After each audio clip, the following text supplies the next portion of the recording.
A wise man once said, Are you suggesting coconuts migrate? this line lives rent free in my head as the Holy Grail and the rest of the Monty Python series sold me on British humor. Nowadays, there are a lot of British comedy shows and TV series that I can consume. I've rarely ever seen that kind of humor reflected in video games. Well, thank goodness that I got to play something that aims to give me just that. Developed by British devs Cole Supper and published by Panic, the same people who distributed the acclaimed walking sim Firewatch, Thank Goodness You're Here is a funny little indie game that has a unique premise. You play as a literally small salesman who is assigned to go to Barnsworth, a small, peculiar town populated by even more peculiar people.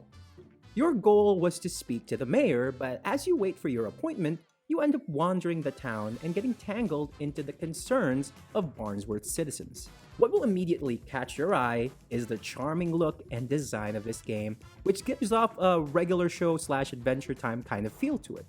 The devs take their design to absurd lengths in this game as many characters are incredibly wacky looking, and since your character is really small in comparison, these characters would sometimes be integrated into the environment and even platforming in funny ways, which is a very unique way to design puzzles and the environment. This design also plays well into the game's biggest strength, its humor. The game is really funny, but also a little bit weird, so your appreciation for it might vary a bit. It uses its absurd designs to accent the clever humor and set up many slapstick moments, which is appropriate because of a game mechanic that's so silly that it's brilliant.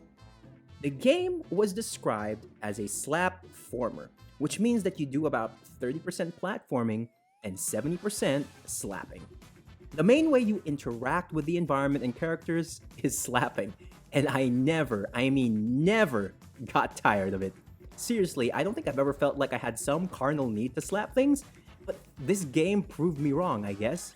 I slapped birds, I slapped plants, I slapped butter. Officer, I swear, it's just a game. There's always something new or something interesting to slap from beginning to end, and seeing how it all plays out is always so satisfying. The interesting thing is that this is a mechanic that the devs also used in their previous game, The Good Time Garden, and although I never got to play that title, many fans of the game have also appreciated the ability to slap their way around the environment. Aside from the many different possible effects of slapping, the game makes these funnier with the dialogue. Every character, save for your own, is fully voiced, and some of them can say or do the most unhinged stuff. I'm looking for tits. What's cool is that since the accent can be quite thick and they use a lot of slang, your response to the question in the beginning actually determines whether you get subtitles enabled by default or not.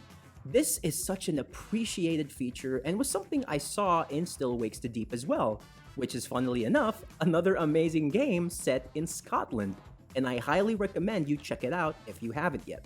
All of this is tied so well with the music, which is what brings together the whole experience as a silly British cartoon, as it really fits the overall vibe of this game. And Barnsworth, along with its citizens, are so likable and charming that I wouldn't mind watching a cartoon about them or even seeing how this universe would interpret other major regions in the UK. Now, platforming and slapping is generally the extent of the gameplay mechanics, but what makes the game engaging is the way objectives are designed. As the name of the game suggests, much of the game involves helping out townsfolk, and generally you have to listen closely and figure out how to get them done. This has you doing a bit of exploring and experimenting to figure out what to do, but none of them are too complex, which could be a positive or negative thing depending on your preference surrounding puzzles. The game also has a short runtime. I was able to finish the main story in about 3 hours with half the achievements and no guides. So going for a completionist run would definitely double or triple that depending on your pace, but otherwise, the game is a nice little escape if you have some time in the afternoon or evening. To me, the map is incredibly well designed in this game, as it uses a clever method to make a small playable area stay engaging throughout your playthrough. The town is kind of cut up to about 3 to 4 small areas, and oftentimes before you can progress to the next one, you have to finish certain tasks in the vicinity that will then open up that path to the next area. Eventually, you'll be met with objectives that will require you to go back to an area you've already explored. But oftentimes when you do that, the environment or characters change up, so the interactions you get don't really get stale, and you see how your actions in different parts of Barnsworth have certain effects to each other, whether good or bad. So even if technically you're doing a lot of backtracking by going back and forth between areas and finishing objectives, the game changes them up enough to make each visit a little bit more unique than before. Like sometimes certain areas will now open, or paths you discovered before will now be locked off, requiring you to explore or complete new tasks to progress to a different area. This may sound tedious and repetitive in theory, but in practice, the game keeps everything interesting so that you always feel excited to go back to each area to see how it's changed since you were there last. Now, although I have a lot to love about the game, there are some things that I observed, but none of them are deal breakers. First, the jokes and events in the game can range between funny, bizarre, and downright disturbing. Some scenes are very similar to what you'd find in a Rick and Morty episode, minus all of the ad-lib of course, but there are moments that I found a little more confusing than funny. I'm not entirely sure if this is because I'm not from Yorkshire, UK, and that some of the jokes just land better if you're from the region, but I'd love to hear from anybody in the comments if this was just me. I tend to love absurdist humor though, so a lot of the jokes are still hilarious, but again, your mileage may vary here. The second is that voice audio can be a little inconsistent, but I'm not exactly sure if this is regionally accurate for some Northern English voices, if this was done intentionally for humor, or if they just sound a little weird. I'm not really sure. I mean, I'm no voice actor or sound engineer or anything, but some characters just sound a little clearer when they say things, while other characters sound a little muffled sometimes, possibly due to the actors exaggerating their voices, or it's just how the audio is mixed.